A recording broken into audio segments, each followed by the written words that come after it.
Hello, I'm Judy Stiles. Thank you for joining us this week on Newsmakers. Well, it's the time of year when you hear a lot about the United Way, and locally we have the United Way campaign underway. Today we're going to find out about the United Way of Southwest Missouri and Southeast Kansas, and joining me we have Duane Dreiling and Leslie Harris. Thank you for being here today. Thanks for having us. And of course we'll talk a lot about what the agency does, but both of you are fairly new in your position. Duane, you're recently executive director this past summer, so let's give you a chance to introduce you to the community. Absolutely, and thank you for the opportunity.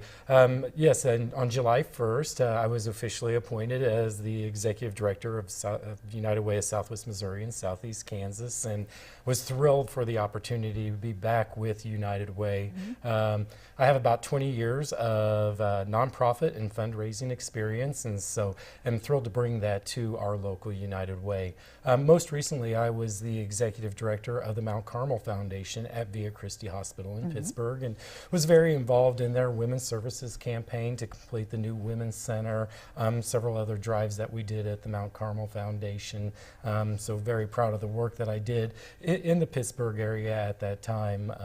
Prior to us moving to the Joplin area, my wife and I relocated here about 5 years ago, and before we moved here, I was the Executive Director of United Way of the Flint Hills in Emporia, Kansas. So that is a 7-county area United Way, very similar to ours. It was a regional United Way, and so very familiar with the United Way system and how United Way works. And you know, I tell people all the time, United Way here, it's the same game, just different players. We have new agencies. I'm learning about the different agencies. A lot of the agencies are the same. You know, we have big brothers, big sisters, Boy Scouts, Girl Scouts, and those are kind of your nationwide. But then we have those great local agencies such as Lafayette House, Wesley House in Pittsburgh, and then we also have, you know, Joplin Naylor Reed and Joplin Association of the Blind, and so in Children's Haven. Those are really neat, unique agencies to our community, and so my work with them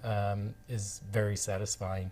When the opportunity to become executive director came up, I talked to my wife about it, and she immediately said, you know, United Way is your passion. Just knowing that you're working with these agencies that are having such a great impact on our community is something that I really enjoy and that I look forward to. And of course, I have very good relationships because of my work in Pittsburgh with the hospital there, and that's one of the strengths as we merged, is bringing some of those relationships to the table, but then also building on the relationships that I have here in Joplin as well.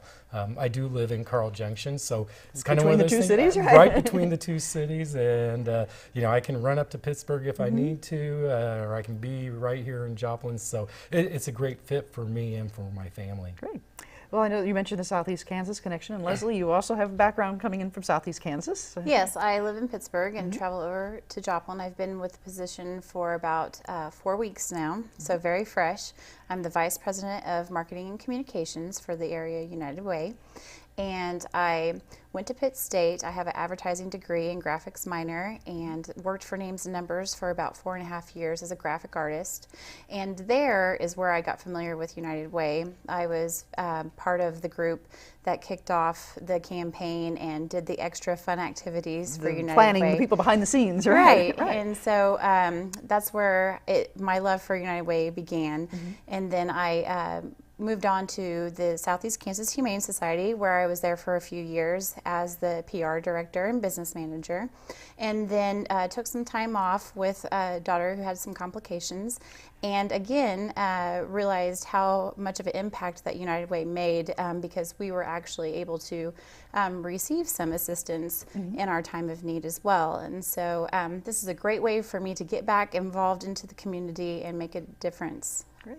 Well, you mentioned, you know, the ties between Southwest Missouri and Southeast Kansas, so maybe we'll get a little bit of a background about this local chapter.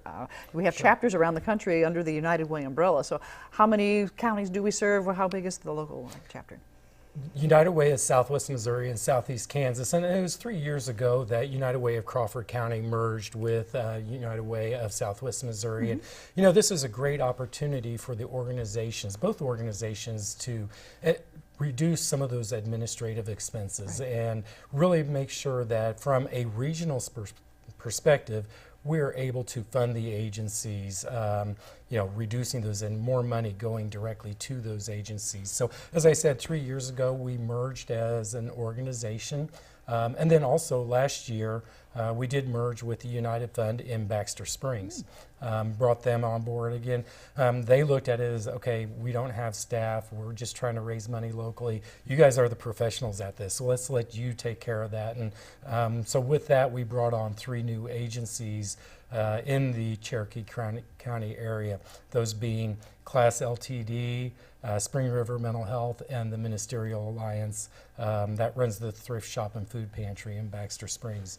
So United Way of Southwest Missouri and Southeast Kansas is comprised of Jasper and Newton County on the Missouri side, and Crawford and Cherokee on the Kansas side. And then United Way worldwide is kind of a unique system, the way they work territories, so to speak.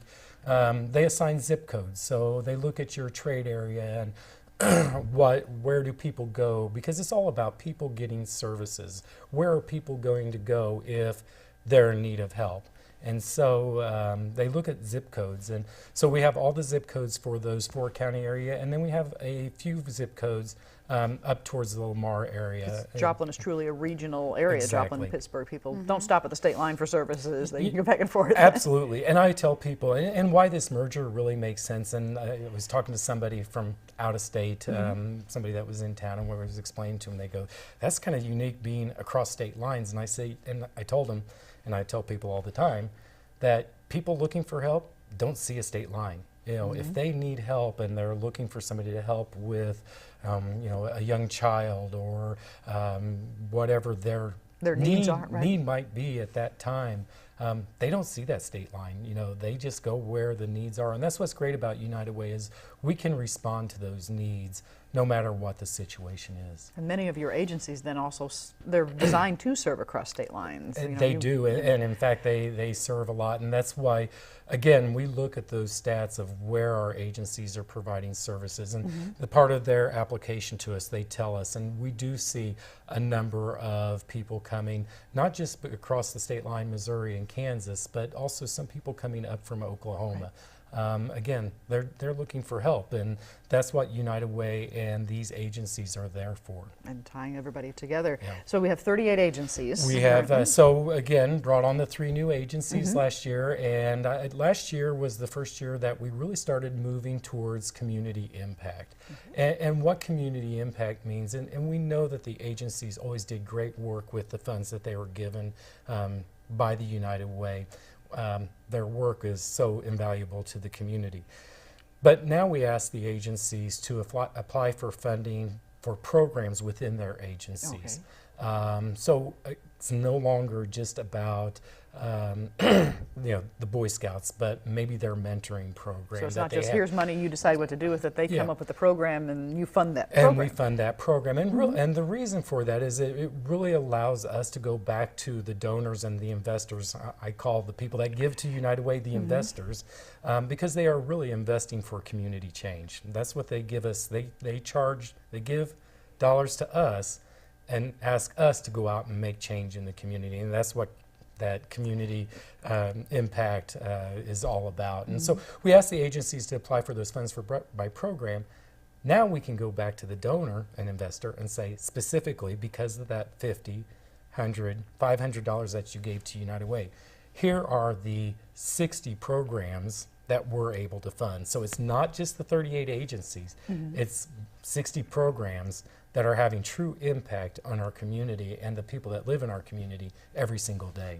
So from a community agency perspective, it's perhaps even a different way to look for them of, we're doing a lot of things, what are we doing, kind of give a chance to kind of a self-evaluation? It was, and the other thing that we did when we started moving towards the community impact model, United Way developed 4 pillar areas that we do work in.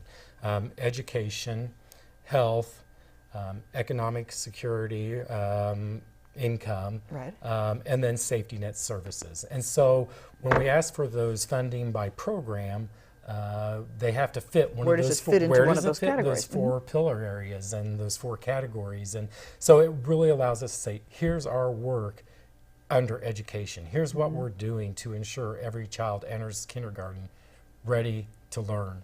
under health. Here's what United Way is working with our partner agencies, and they are our partners in community change. Here's what the community health clinic is doing to address needs in our community. And then of course safety net, and that's one of the things that is so important. You know, people look at United Way and they say, okay, that's that safety net service, and we will never get away, and that's always been one of those concerns as you move to community impact. Well, what about the people that are falling through the cracks? Right. We will always fund and work with those agencies to make sure that those safety net services are available in our community. You know, whether that be with the Salvation Army or the different organizations.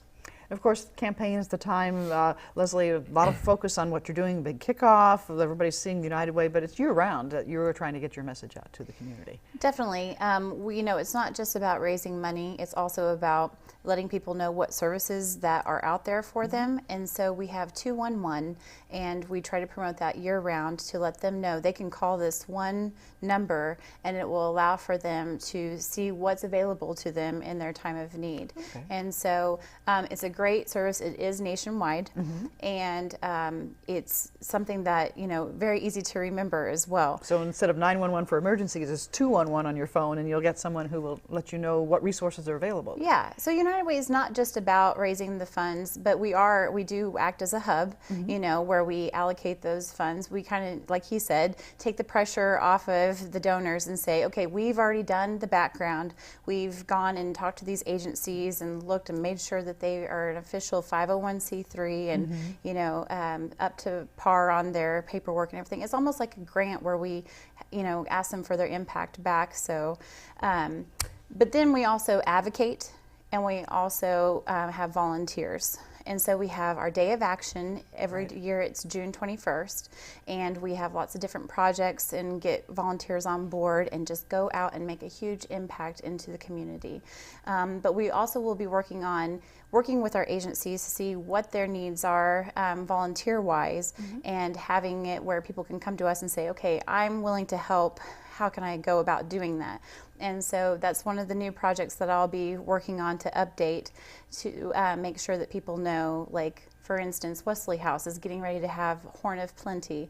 And so, you know, we'll be able to say, they need this help, here's who you contact. They have this project, they need these kind of volunteers to help them with that project. Right. So we act as that as well. We just want people to, you know what's available to them and know that they're making a difference. When you look at the agencies, you know, look at a sheet of paper that has a list of all the agencies, and most of those agencies, I'm sure, volunteers play such a key role that you may have one or two paid staff members, especially the smaller ones, maybe not even a full-time person, but volunteers in the community are key to success. Yeah, absolutely. You know, the volunteers are the lifeblood of the communities and of the nonprofit community, and not just for those agencies, but even at United Way, we rely heavily on volunteers. In the middle of campaign, we've got volunteers blanketing the community, canvassing the community, and delivering packets. And then the other opportunity for volunteers within the United Way is, I talked earlier about those investors in United Way. That is another opportunity for people to come to United Way and say, I gave funds to United Way, let me be part of the group that decides how those funds are dispersed. And so this last year we started something new, and we have allocation panels that go out and do a site visit. So these are members of the community, citizens. These are members, these are donors to United Way. These are the people that you know, see the work that these agencies are doing, but maybe from a little bit more of a distance. And this is their opportunity to go in, and it's a real learning experience. Some of them come back and go, I never knew how much these agencies, they did all those things, right? I didn't know that they did all these great things in the community. And so last year we had about, between Southeast Kansas and Southwest Missouri, we had about 120 volunteers. Panels of 3 to 5 members would go out to the agencies, and very organized. They have a score sheet that they have to take a look at, score the agency, and then they actually make recommendations to the United Way board on funding and what level of funding. And it's a great process, because now those 120 volunteers that we had, they see the true impact that these agencies, and they are now advocates not just for United Way, but for all of the agencies. They're really familiar with what's So, that's something that if anybody's ever interested, you do have to be a donor to United Way. We want people that are committed to they were community. invested into your They're invested in it. They're committed to community change, and so we welcome people to become part of that process. And I tell people that we don't make the decision. It's the community that directs the funds, and we want the community involved in that process of directing the funds out to these various 38 different nonprofits.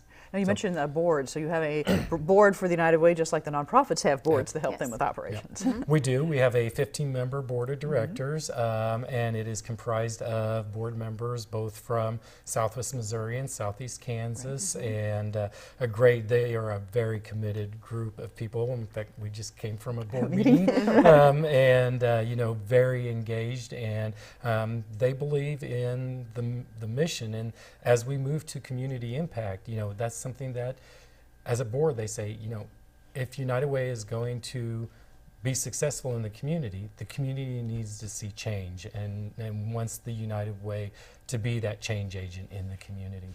I know deciding what the needs in the community are probably takes a lot of communication as well. Assessments, I mean, things change over the years, the situations in communities change. Is that part of the ongoing challenge for the United Way as well?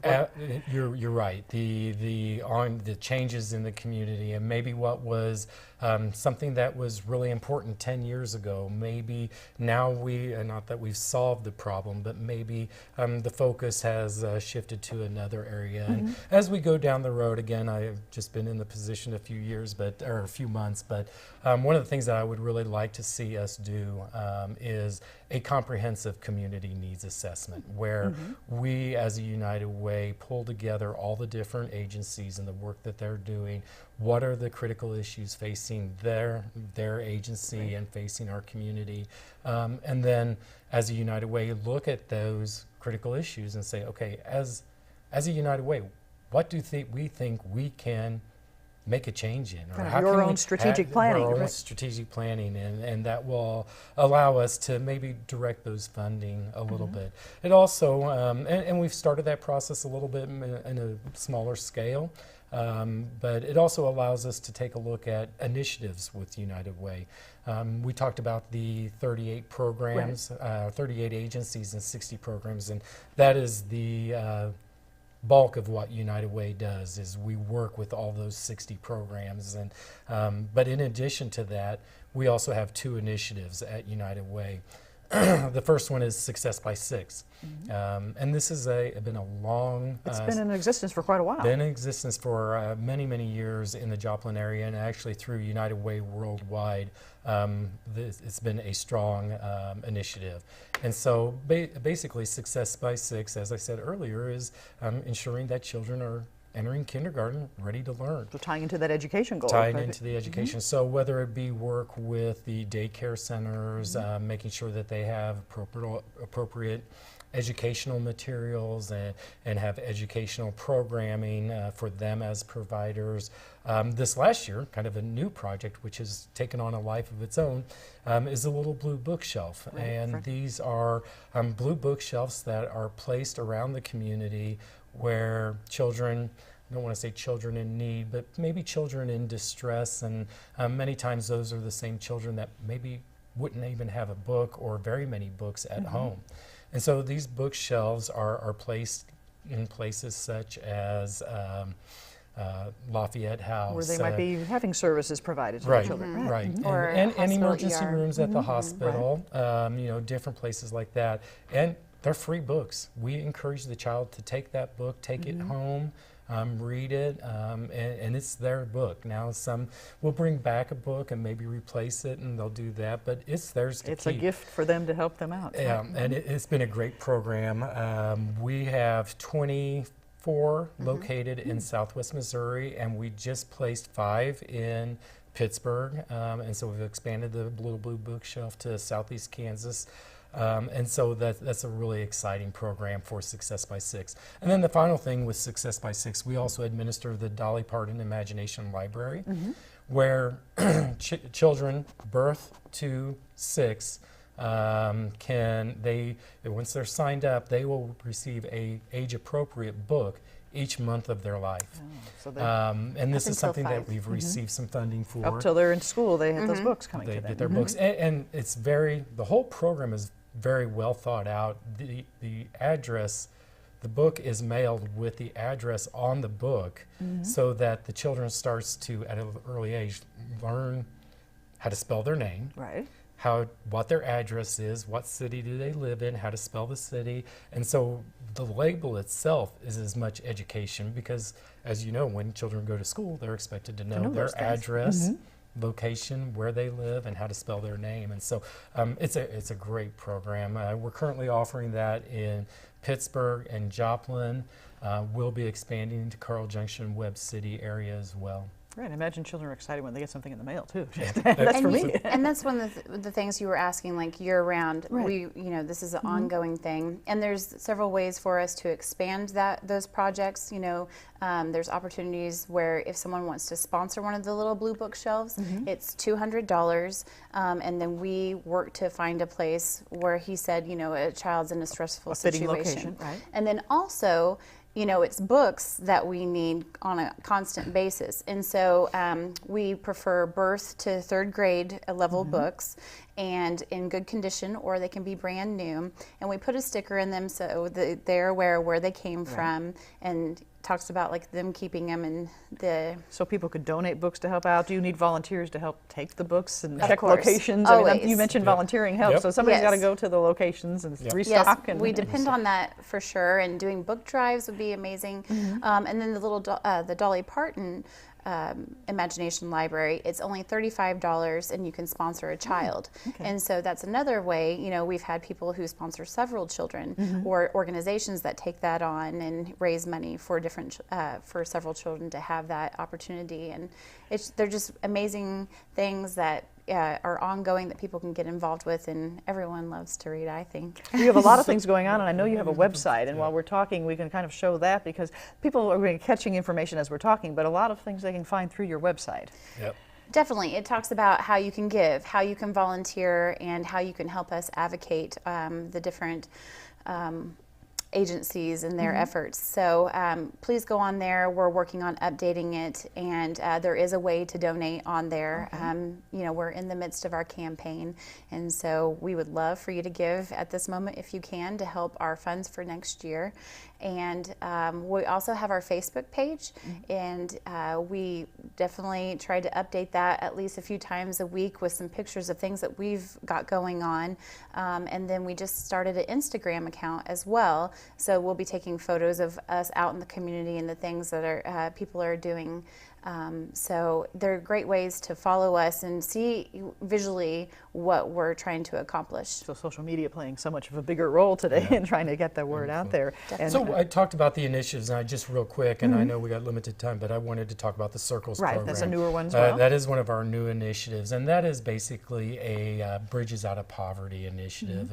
And we see, and this program is specific to Joplin, but throughout the region, we know that we have seen generational and situational poverty, and this is a great program that we've brought to the community to start to address some of those issues surrounding poverty and helping families bridge their way and we've take heard that of break step. the cycle. Break That's the is one cycle. way to get out of that exactly. situation. And so this is a very intensive. It's an 18-month course. This is not something you're going to go through and you're going to learn how to not be in poverty. This is something where we are with them every step of the way. So it takes a commitment for the people you're serving as well as the volunteers who are serving them to pull together and help this. Well, I know with the campaign you're going to have a lot of publicity, a lot of information, and Leslie, you have a program that you wanted to share some information about. Yes, Duane came up with this wonderful idea of putting pies in people's faces. And so we're calling it United Way in Your Face. And it's kind of like a challenge, but what it is, it's a way to get back also like at a teacher or so a you boss. can choose who you'd like to have. Yeah. Well, they have to volunteer to Right. do it. And so Duane, for instance, has volunteered. He said, you know, if you're going to pay $10 to put a pie in my face, I'll let you do it. And so all of our employees have gotten together and are going to throw a pie in his face. And so we're hoping that this really takes off, and that, you know, the different businesses involved with United Way and schools, it could even be parents. I know my child would love to throw Have a a chance pie to in my throw a face. So we think, you know, every little bit counts, and $10 a pop, you know, literally a lot pop, of pies, yeah. it will add up and make a difference, and that just extra funding for our campaign. Now, you mentioned corporate support. I know when you have your campaign, a lot of people maybe become familiar with it because they have a corporate campaign, as well as the individual givers. And The main part of United Way and has always been our workplace campaign, working with our individual, and we have such great business support from the business community and our partners. And I really like to refer to them as well as our, you know, just as our agencies are our partners, our businesses are our partners, because they're helping us meet the needs of those so they're agencies. investing in the community as They're well. investing in the community, and they'll do an employee campaign, and majority of them will allow them to do payroll deduction. And I always tell people payroll deduction is the most painless way to make a contribution, because it comes out of your paycheck, you don't even see it. And if you do $1 a week or $5 a week, $5 a week, maybe that's one less eating out, one less lunch that you have, or one less pop a week. And so if you can do that through payroll deduction, it's a great way to support these Great. 38 organizations. So people who are with companies, they'll find out. Then the individuals, they can go to your website and make contributions if they're not tied into an organization like that. And I imagine all your member agencies are also reaching out to their supporters as well to help support the United Way. And we include our agencies as part of our Pacesetter campaign, so they're doing their campaigns right now as well. Trying to get things going. Any specific goal for this year? Everybody else talks about goals each year. So at the campaign kickoff, where we launched the pie in the face and lots of different things, our drive chairs for this year are Shirley Mutz for Southwest Missouri and Jeff Wilbert in Southeast Kansas. And at the campaign kickoff, we did set the goal for this year to be $1.3 million.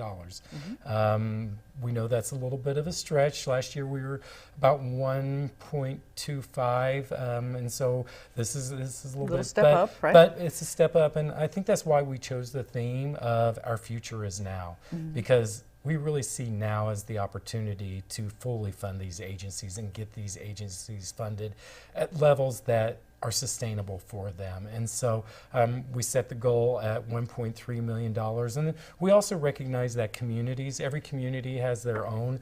So for Southeast Kansas, included in that $1.3 million, we also set a goal for the Southeast Kansas communities of $250,000. Okay. So typically that's been about 20% of the campaign. But again, from my fundraising experience, you have to have a dollar amount to You have to reach have a out. target to. You have to right. target to, you know, and so we're setting specific goals for that community as well. Great.